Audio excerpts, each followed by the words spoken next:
Hello students. Today we will discuss about the subject cost accounting. In that I will be discussing the chapter overhead cost control, and in this I will be taking the topic classification of overheads. What are overheads and what are classification of overheads? Overhead is defined as the aggregate of indirect material cost, indirect wages and indirect expenses. The other names of this are it is non productive cost, it is supplementary cost, it is on cost, it is actually burden. It cannot be allocated but it can be apportioned to cost centers or absorbed by cost units is known as overheads. Now, classification of overheads. Overheads may be classified according to function, functional overheads. They are factory overheads, office overheads, office and administration overheads, selling and distribution overheads. On the basis of variability, there are fixed overheads, variable overheads, and semi variable overheads.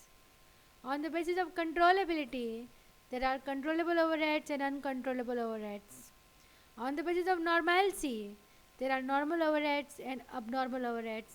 And on the basis of elements of cost, they can be indirect material, indirect labor, and indirect expenses. Now, on the basis of functions, factory overheads are those overheads which cover all indirect expenses incurred by the undertaking from the receipt of the order for manufacturing till it's completed and put ready for dispatch in the finished goods godown, incurred by factory for the benefit of manufacture. They are also known as works overheads, manufacturing overheads. For example, rent and rates of factory, light, power and fuel, depreciation, insurance and repairs of factory building, etc. Then we come to office overheads. These overheads cover all indirect costs incurred in formulating, directing and controlling general company policies and programs for the operation of the manufacturing and the selling departments of the enterprise.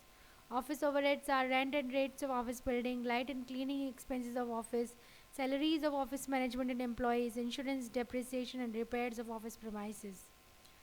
Then we come to selling overheads. They are all indirect expenses incurred in obtaining and retaining a customer. These overheads form no part of the cost of production. Generally, these expenses are so large that a considerable proportion of the price is taken up by them. They are selling office expenses, salaries and commissions of sales representatives, traveling agent expenses, advertisement, etc. Then we come to distribution overheads. Distribution overheads are such indirect expenses which are incurred in moving the goods from the company's godown to the customer's premises. The cost of the sequence of operations which begins with making the packed product available for dispatch and ends with making the reconditioned returned empty package. They are rent and depreciation of warehouse, salaries of employees of warehouse, transit insurance, delivery vans expenses, special packing materials, loss of goods manufactured, cartage and carriage on goods sold. Then we come to classification according to variability.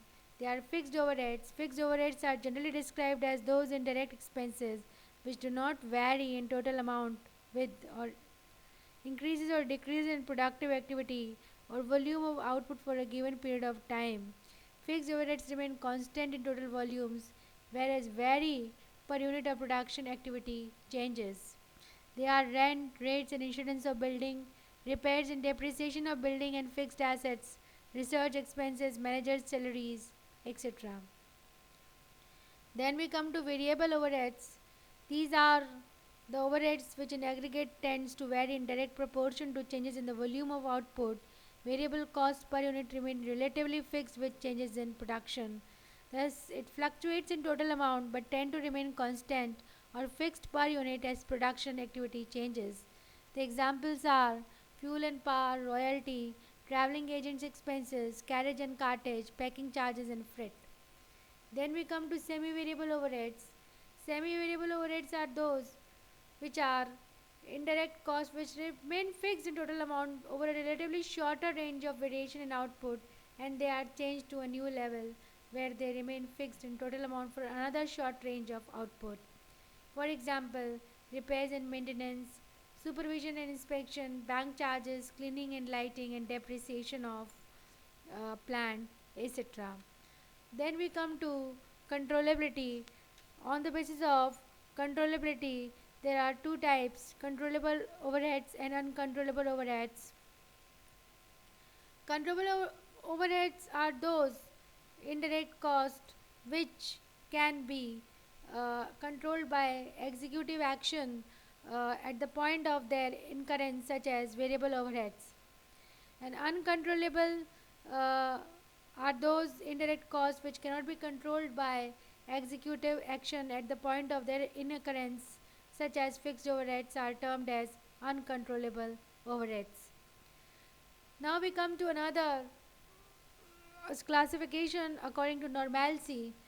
On the basis of normalcy, overheads can be classified as normal overheads and abnormal overheads. Such indirect costs which are expected to be incurred in attaining a given output and which are unavoidable are termed as normal overheads.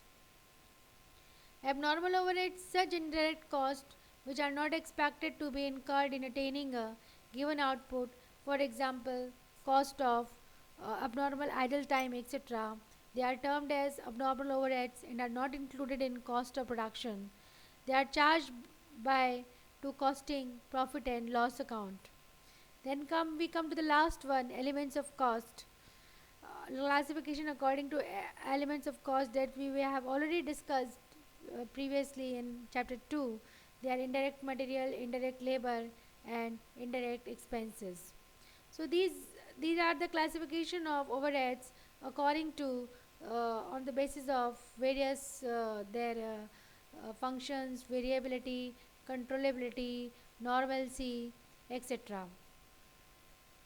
Now I will be discussing one more topic, that regarding semi-variable overheads, that how are we going to segregate or how are we going to separate fixed expenses and variable expenses overheads from these semi-variable overheads.